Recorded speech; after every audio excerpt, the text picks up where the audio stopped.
All right, guys, I'm really excited tonight. You know that I always have compelling reasons to either share or tell a story about. What I'm really excited about most tonight is my guest. My guest is Amos Benjamin. Let me just highlight this, and you can read more in the description about Amos. And you can click on the link, and it will take you to where you can find more information. Born in Ohio, poverty stricken. Most people don't leave. Um, joined the Marines September 11th, which is symbolic, right? 2006. Spent 7 years as a devil dog, two wars, Iraq and Afghanistan, multiple deployments. Um, he suffered TBI, traumatic brain injury. And too often we just say, hey, that person has traumatic brain injury. Hey, did you know that person has traumatic brain injury? We never talk about it. So, Amos, I understand for 4 months you had to be inpatient treatment to treat, the injury, um, and now an additional 12 months for therapy. You were stricken. You were battle wounded, and now you're on your feet, positively impacting the veteran community and the world. Amos, thank you for being on today. Oh man, thank you for having me.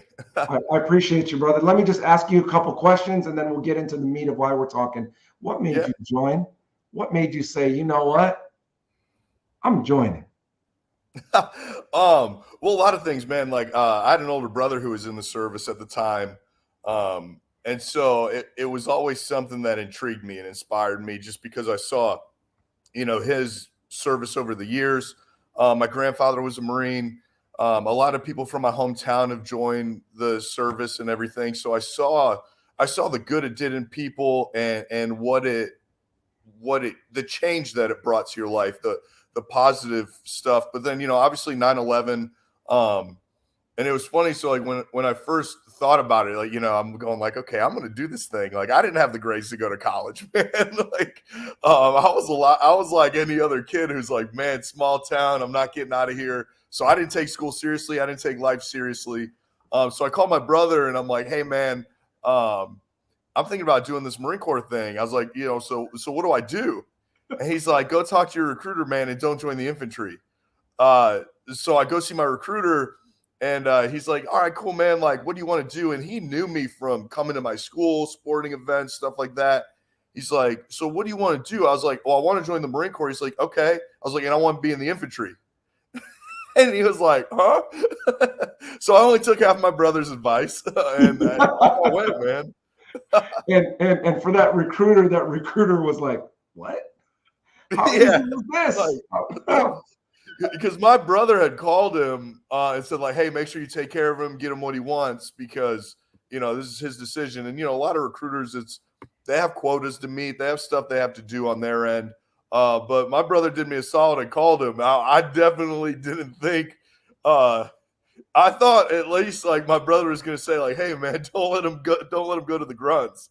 But he didn't. So when I said, hey man, I want to go to the infantry, it was like, cool, slam dunk, let's do this. That's awesome. Amos, I love your energy. And I know that you're definitely doing patriotic things. Rachel with Benchmark has, introduced me to you, where I was starting to get to know you last year and watched you, definitely travel. So you're traveling the road now Yeah. and you are visiting different cities. Tell me the purpose behind this and tell me why you're doing that. Yeah. So I've been in 41 cities in the past 8 months. It's been a journey, it's been a ride, but it's really just raising awareness. Especially with the mental health stuff we have going on. 22 veterans a day take their own life. I was in that situation as a vet, going like, man, there's nothing else out there for me. I'm never going to come out of this funk. I'm trapped in it. And so it's really giving people a view through the lens of a vet. Specifically me, the things I dealt with, the things I've had a hard time with, but also like the encouraging aspect of it too, of like, hey, you could come out of this. It takes a lot of hard work. It takes a lot of looking yourself in the mirror and checking yourself before you walk into a therapy session and going, man, I might cry today. Right. um, but it's also too recognizing, a lot of people, PTSD is thrown around all over the place. Yes. Um, and it doesn't have to be for service. Everybody's dealing with something. Everybody deals with trauma, with loss, with something. We're all dealing with a slice of life that just sucks. But what I hone in on that is the D portion, the post-traumatic stress disorder. And I like to emphasize, like, hey, man, get rid of that D at the end. Right. Something's not wrong with you. Like, you aren't a stigma. You don't have a disorder. Something is not wrong with you. Something happened to you. And because something happened to you, you are different because of it. Yes. And it doesn't have to be the stigma that drags you down or slaps a label on you of like you're some broken human and can't do anything with life. And just being that voice in the community to help vets know, like, hey, you are not alone in how you feel. I've been there. Yeah. So Amos, it's crazy to me that, again, most people make mistakes at work. Most people get stuck in their own rut. They blame things on other people. I mean, you were battle wounded, right? And you had a severe frontal lobe injury. Am I correct? Yeah. And we're talking 8 plus 4 months. That's a year plus. Sorry, you're over a year and something when it came to rehabilitation. Right. How strong did you come back from where you were? And what are some of the things, I mean, I guess I know you're inspired, but I can see, but why are you so inspired today to help all these people? Yeah, well, it's, you eventually have to look yourself in the mirror and say, it's my fault. Something happened to you, but what are you going to do about it? You're going to sit on the couch and feel bad about yourself forever, or are you going to bounce back from it and hit the ground running? And for me, when the impact happened, I knew something was wrong. I didn't know the extent of it. And then I finished the rest of that deployment riding that adrenaline high of like, no, it's all right. Nothing can bring me down. Came home, and then the wheels came off the bus. When the adrenaline wore off, when I decompressed, I sat there like, oh, something's really wrong with me. And I had learned, being in a leadership position, how to become a chameleon. No, guys, everything's good. I got it. But even some of my teammates were like, man, you keep flying off the lid, like flying off the handle. Like, what is with your anger outbursts? And in my mind, I was like, something had to happen with this brain thing. Something had to happen at that impact because I'm not responding the same. I'm not feeling the same. I stopped sleeping. Taste and smell was gone. Wow. And then I started mumbling. I'm like what? Some the wheels are coming off the bus here. Well, then when I got home and I got into that isolation, well, then I started to process things that had happened in the past. I'm a Gold Star family member. I lost my older brother when he was on active duty. I'd only been in the Marine Corps for like a year and a half, 2 years at the time. And so then all this other stuff started to hit me. And when your brain is damaged, the way mine was, receiving signals was really hard. Your brain doesn't filter information the same. Your emotional response to things aren't the same. And you end up sitting here going like, what the heck happened to me? Yeah. 3 months ago, I was a physical specimen running around the streets of Afghanistan, hooking and jabbing. And now I'm like, I have no control of my emotions, my mind. And as that no sleep compiles, everything is worse. And so I had to look at myself in the mirror and go, okay, I need help. And I went to my team corpsman who had treated me, and I was just like, hey, dude, like something just isn't right. And so I went and got evaluated. They ended up sending me to this hyperbaric treatment in Florida, and everything started to get progressively worse. Now I'm really isolated. I don't have any community around me. I'm in this hotel room. I'm now a patient at a hospital in this trial of testing of like, hey, maybe this will help TBI symptoms. And so going through that journey, I just had to sit there and go, okay, this is either going to define me and I'm going to quit, or I got to find a way to keep climbing. And so I just chose to keep climbing, man. Wow. And I can tell you, I think for most service members, when we were taught to be self-sufficient, we were taught, listen, do it yourself. You were taught to serve others first before yourself. I mean, let's be honest, right? We were conditioned. Not mad about that because it brought some good things in life. But can you talk about the veterans out there out there, out in civilian life now, in the community. How can we help them? We'll get to the real estate part later, but Yeah. here's one thing I want to kind of shadow this with, Amos. When we see somebody in trouble or hurting, you know what we do? We say the cheapest thing in the world. I'm here if you need help. Fortune cookie comfort. Yeah, I'm here. I'm here for you. Anytime you need anything, call me. Amos ain't gonna call you. Yeah.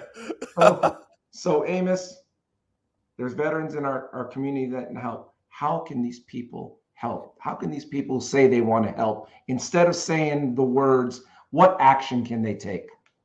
Yeah, it's really, you have to take some sort of action. I mean, you really do. And I think what people don't understand is the life we have lived and the trust we've had with total strangers. You meet, you know this, you meet people that you've never come encounter with in your whole life, and you now trust them with your life. Yes.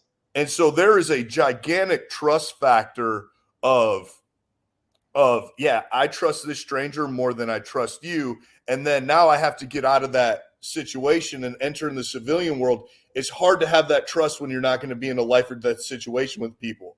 I mean, unless something crazy happens. I mean, crazy things happen every day, but it's not a calculated crazy. It's not, I'm grabbing this rifle with my boys, we're going overseas and going to sling some lead. Right. You know what I mean? Right. And so, part of it too is, there is a transition, there is a fall off that I noticed coming out of active duty, and I watched a lot of people go through it. And I attribute it to like pro athletes or collegiate athletes. They leave the game, they take off the uniform, then no one cares about them anymore. It's like, all right, well, he's old news, who's next on the roster? And same thing with being a service member, man. You leave to go to boot camp, you come back, everybody's, oh my gosh, it's so good to see you. How are you? Where are you going? What's next? Then you're going on pre-deployment leave. Man, be safe. If you need anything, I want to send you packages. You have all this overwhelming love, care, and emotion pouring in. Well, let's fast forward 4 years. You get out. Oh, you're home. You're safe. Man, thank you for your service. That's it.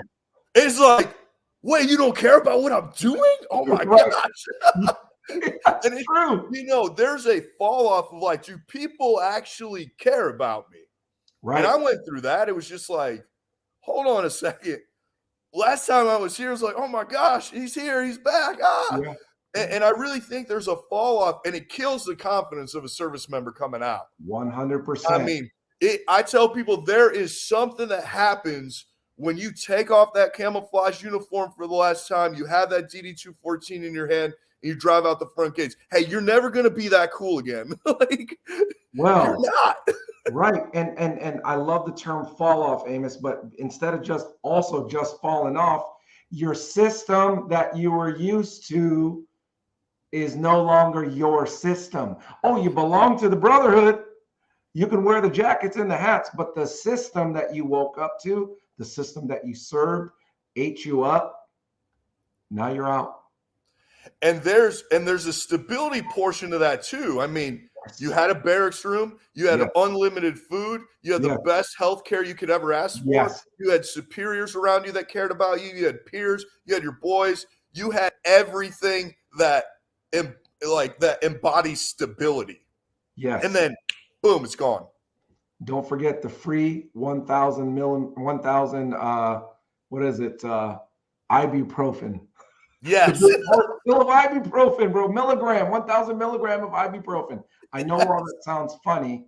Let's talk about when you leave a system. And now, Amos, there are people like you and myself who exited the system. And it wasn't like, maybe we didn't go postal exactly right away. Maybe we didn't go crazy right away. But we suffered inside a battle that started when we took the uniform off. And that was going back into civilian life. Yeah, you experience loss, but it's a totally different loss that a lot of people can't relate to.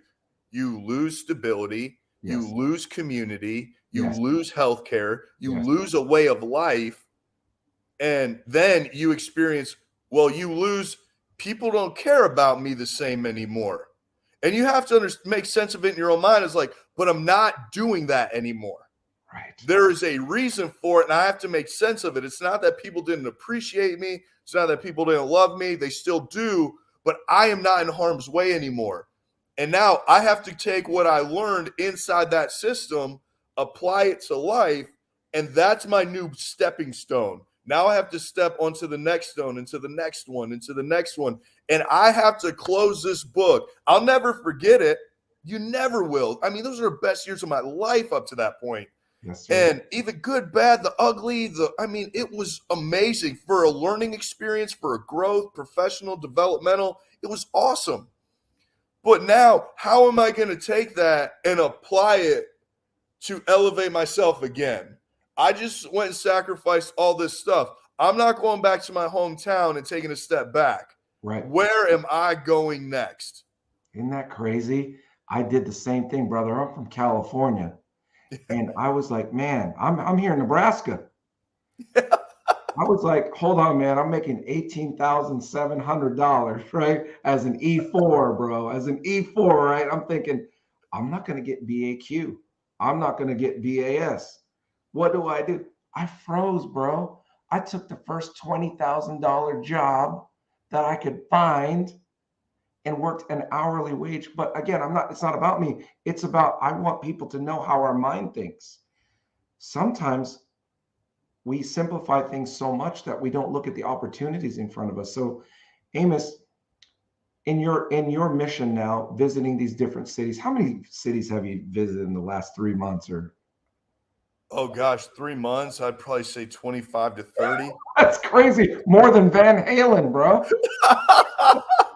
Amos, what are you doing when you go to these? And I'm going to bring this up on the screen now. Yeah, so I'm really raising awareness. You know, we earn benefits while we're in the service. One being your GI Bill, your VA home loan, you get VA healthcare. But home ownership is a big piece. And, you know, if you use these benefits correctly, it can elevate you further than what you think first-time employment's going to do. And you just look at it and you go, hey, I can purchase a home. Yeah. So I can replace that barracks immediately. Yes. If I get a job, I am 100% financing. I'm good. I can create a structure of stability to launch from. Yes. And, you know, most vets, it's like, oh, well, I'm going to move back home. Like, whoa, time out, stud. Mom and dad haven't had you around for 4 years. You think they're going to welcome you back with open arms? That's true. Like, oh, bro, your room is a gym now, or an office, or a closet. Like, don't think you're going back to your high school Letterman jacket hanging in the closet still. You know what I mean? Right. And it's like, you know, hey, you just accrued a multitude of tools on your tool belt. Now it's time to take it a step further. Hey, use one of your benefits to establish home base. Yes, home base. Do it. Don't go home to mom and dad. You've already, if you go home and move in with your parents, you've taken a half a step back already. Immediately, boom, comforts of home. I'm going to get lazy. Absolutely. You have a house payment. Go to work, get a job, start to do things productive. You got to get in a rhythm. And the military especially, you have developed a highly tuned, high drive motor. Yeah. You have a work ethic that most people don't have. Right. So if you go apply that to the civilian world, you are going to launch way further ahead than somebody coming out of college going, hey, wait, I got a degree. Where's my big paying job?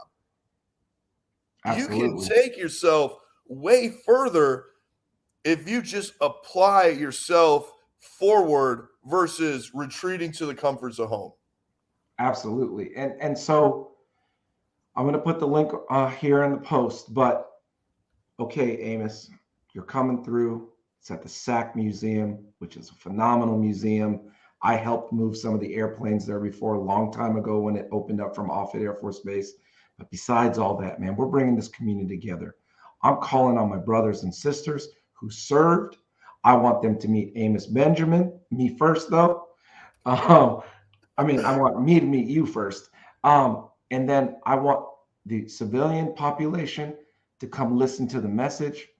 Amos, how important is it for people to attend, to rally, to like this ain't no cookies and milk convention. I don't want people to come there what do you want them to take away the most when someone goes, damn, this is awesome? What did they experience, or what are they gonna experience? So essentially, like what I want to do is I'm completely vulnerable in the moment. Everybody goes, why are these veterans like this? Why do they act like this? Why do they think like this? Why this? Why that? Why this? But one thing a veteran won't do is let you in. I'm letting you in. I am going to show you and communicate to you why we are the way we are from my lens. My lens may not be the same as every other vet, but it's going to be more of a lens that you're going to get from someone else. And I want people to understand how they can help us by understanding how we think. You can't begin to help someone if you don't know how they're thinking, how they're responding, if you don't have some sort of knowledge or education on what's going on inside that person's head, inside their emotions, inside their heart. Because like I said, I learned to become a chameleon. I could compartmentalize through and through, and then just like, boom, I'm back in the game. Yep. Nobody sees when you're at home having come-aparts in private. Yep. No one sees the struggle that, my wife had trying to deal with me. Right. Think about that. It's just not you. It is your everyone around you, bro. Yeah. When you're in bad times, so is everyone around you. Yeah. And it's, I want people, one, to get that view. I want them to see, understand, and have it full front in their face of like, this is how it was. This is what I dealt with. This is what a lot of combat vets deal with. This is what a lot of people deal with. It's not just me. It's human beings. Like, you could put a military uniform on. You could put a police officer uniform on. You could put a firefighter's uniform on, and you're a Marine, you're a soldier, you're a firefighter, you're a police officer, you're a school teacher, you're a nurse. But guess what? Something is still going to affect you at some point in your life. And look at the past 2 years. Everybody's been isolated, man. COVID kept us in our homes. Well, when you end up in your home and you're in isolation, that barbed wire gets a whole lot more tight. Mm-hmm. And you really just you get inside your own head. Then you beat yourself up. Then you're victimizing yourself. It just keeps on going. But I'm, more or less put myself out there because I want people to be able to develop an approach to helping veterans and service members, first responders, people in distress. Yeah. Amos, for you to go out there and be vulnerable, number one, completely brave, probably one of the bravest thing you did, because most people are ashamed, afraid to share who they really are inside.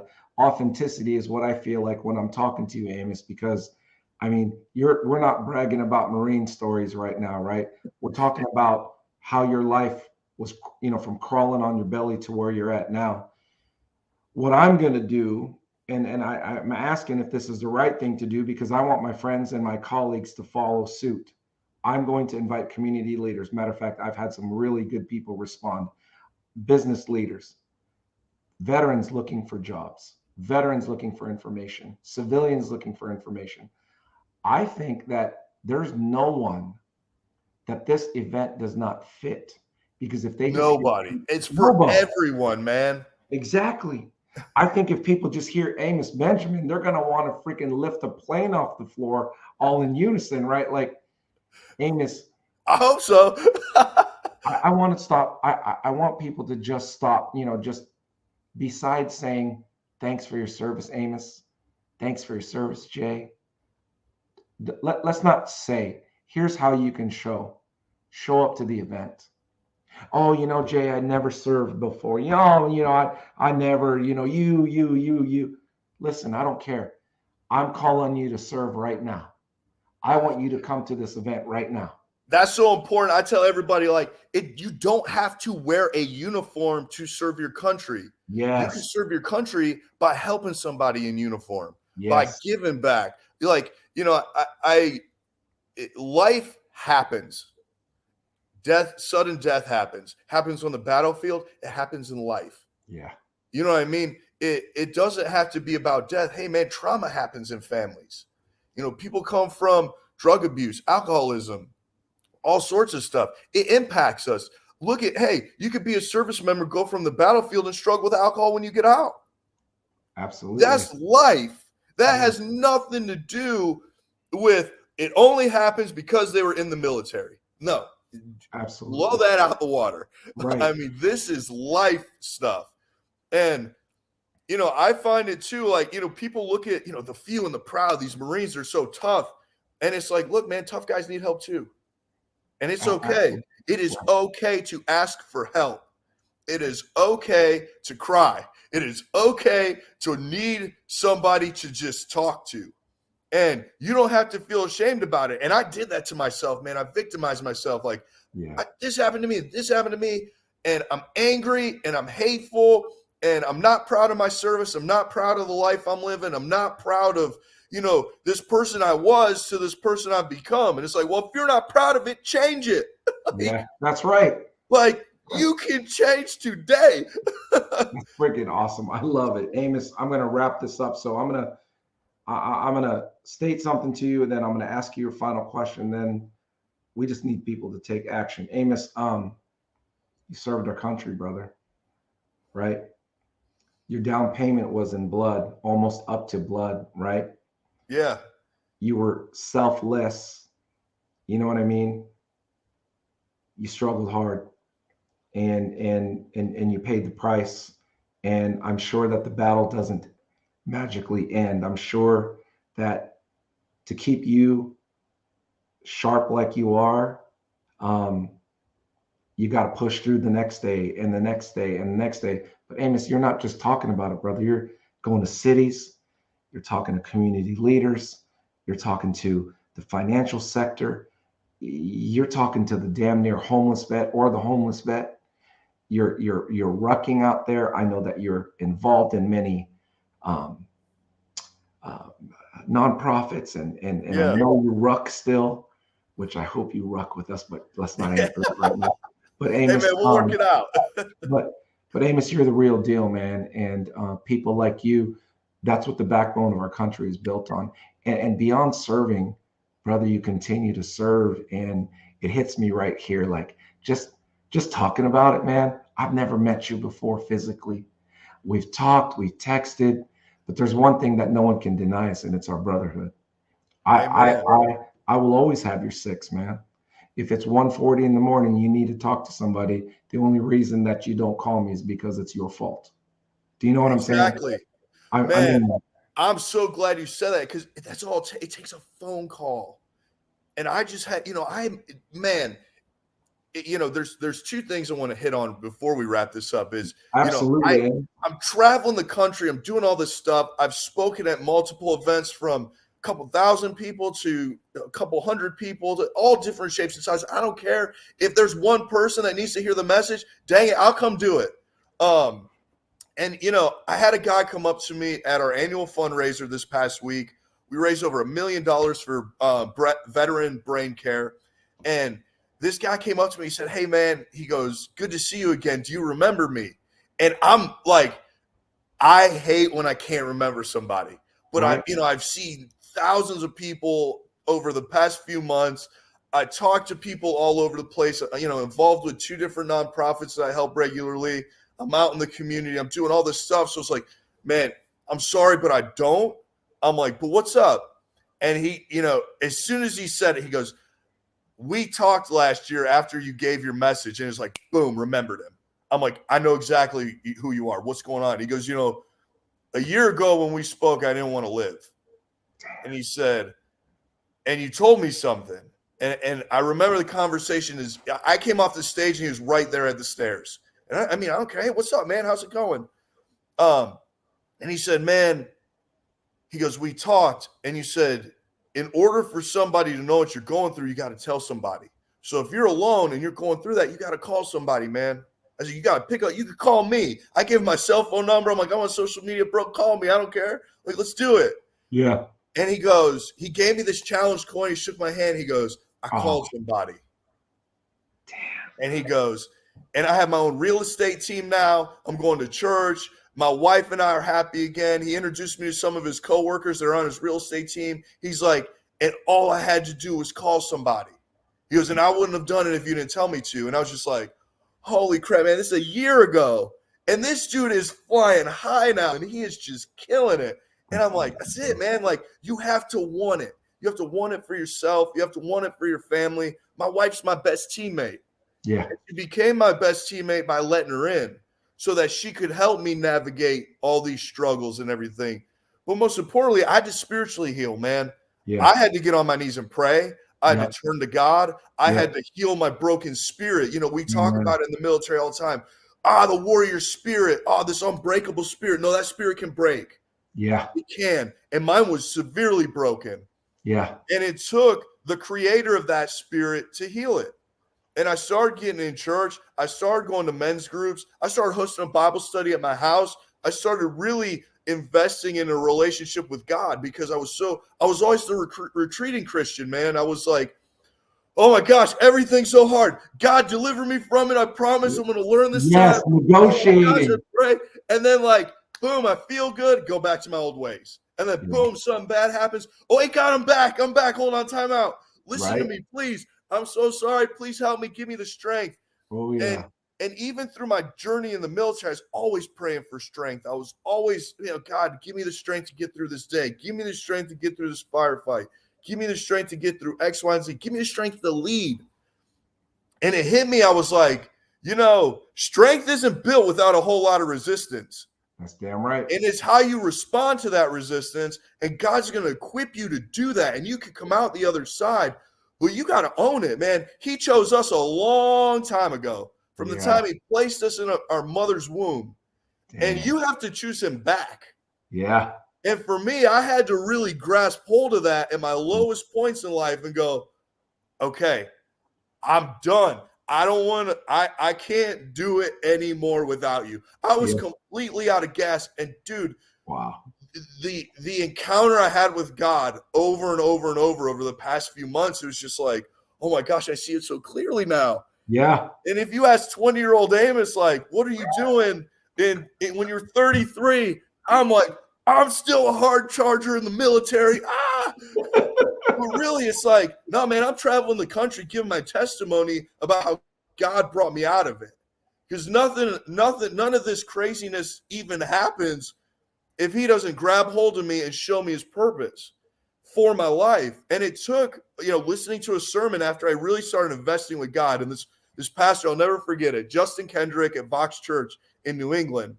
He said, if you are having a problem figuring out what your purpose in life is, why don't you look at the meaning of your name?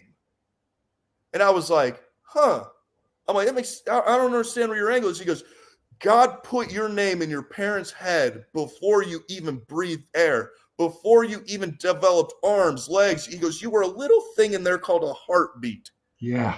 And he goes, and I looked it up, and I'm like, okay, I'm going to try this. Yeah. And the meaning of my name was able to carry. Dang. And I was like, man, I've been carrying a whole lot for a lot of years, but now I get I have the ability to, all that time I prayed for strength, I didn't realize God gave me it because I'm carrying all this stuff through life still. I'm carrying rucks now on 125 miles over, 4 days and finishing out strong. I'm carrying all this stuff. I'm able to go forward. And now I can bring people with me. I'm strong enough to bring people out of the same depths that I was brought out of. Yeah. But it took owning it. And it took putting God first. And man, when you do that, shoot, it's unreal what can happen. Amos, you had to go through the resistance. You had to get injured, brother. You had to see the depths. You had to see the darkest days. But here you are, brother, his hands and feet. Here you are, brother, his hands and feet. And I bet you tonight you ain't praying like, dear God, give me the strength to help these people tomorrow. He's already got you. You ain't got to pray for that. You're not negotiating with him. I'll tell you what, the firmer you become foundationally strong in your faith and with your relationship with God, your prayers will stop from asking and turn to thanking. Yes. I mean, like 100%. I'm like, I haven't asked God for anything in a long time. I've just been like really thankful. And I've learned this thing called like gratitude. Yeah, that's weird. But Amos, if Benchmark asked you to travel to 7 cities back to back in 4 days, you'd do it if you had to drive yourself, if you knew that this was what you're doing. You would do it all Dude, day long. I've done like 4 cities in 5 days, man. I'm already strong enough to do it, baby. Oh my gosh. Let's do the call to action here. Let's invite everyone from Omaha, surrounding areas in. Call to action, Amos. Oh man, just come out and be a part of it. I mean, and bring somebody. If you know you have somebody in your life that has been resisting you, resisting healing, just pushing you out, and you know they're isolated, this is your time to go get them and bring them to this event. And they'll leave encouraged, they'll leave inspired. I don't care if I have to stay 10 hours after this event. I will make sure I talk to every single person. It's what I do. I'm not on this journey for me. I'm on this journey to help people find healing and use my journey as a roadmap in their own life. I mean, and it's going to be a super powerful event.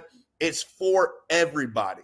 And everyone can help a veteran. Everyone knows a veteran. Everyone knows someone struggling with something. Bring them to this event and give them something that they can leave and go, man, I'm not alone in the world.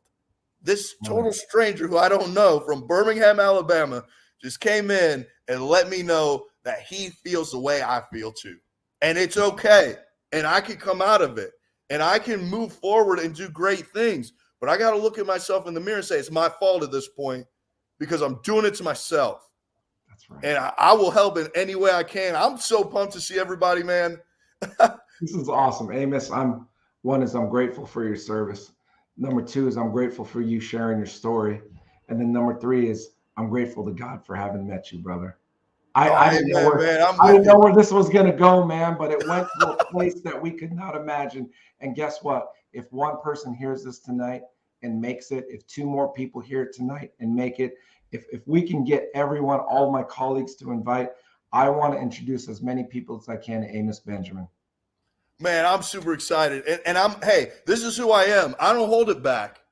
If people have a question, I'm going to be honest with them.